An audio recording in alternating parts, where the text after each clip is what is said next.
Donc nous attendons la réponse du capitaine Crochet, réponse qui ne va pas tarder à venir sans doute. Donc j'avais expliqué tout à l'heure que l'on pouvait un peu forcer la vitesse en cliquant là, mais à nouveau ce n'est pas nécessaire.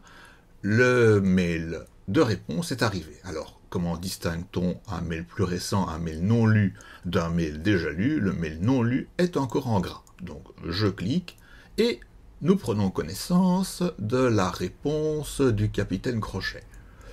Le capitaine Crochet qui ne semble pas avoir très envie de voir le film proposé.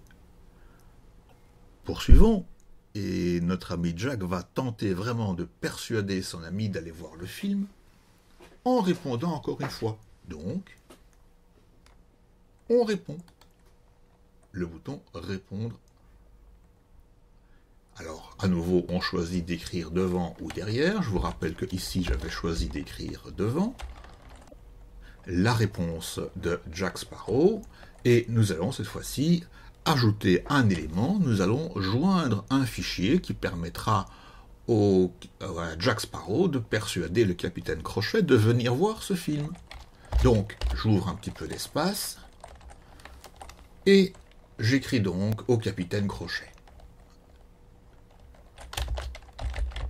La formule d'envoi n'est pas très polie ici, mais je vous rappelle qu'il s'agit de deux amis.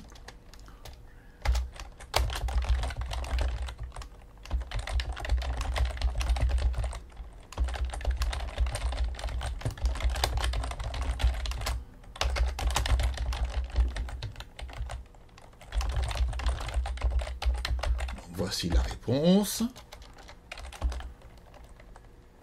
Et puis, il ajoute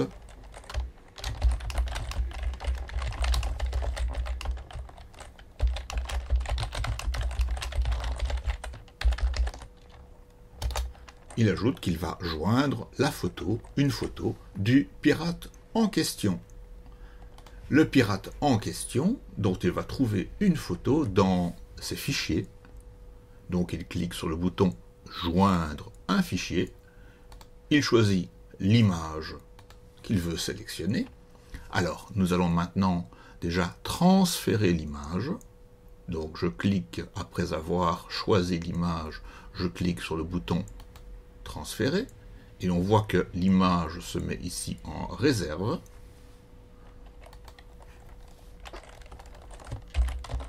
Et voici donc la fin du message.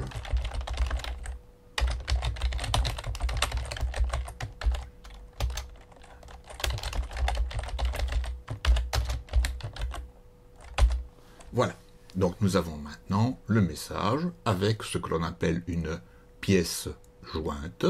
Le nombre de pièces jointes, le nombre de fichiers attachés n'est en principe pas limité, et on pourrait supprimer une pièce jointe en cliquant sur la petite corbeille qui se trouve là à droite. Nous envoyons le message, et nous avons maintenant une conversation qui devient assez longue entre les deux pirates. Nous pouvons voir les messages envoyés, et donc chaque fois les réponses de Jack Sparrow au capitaine Crochet.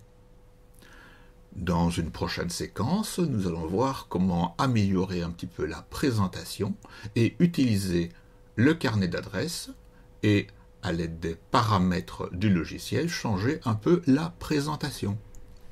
À bientôt.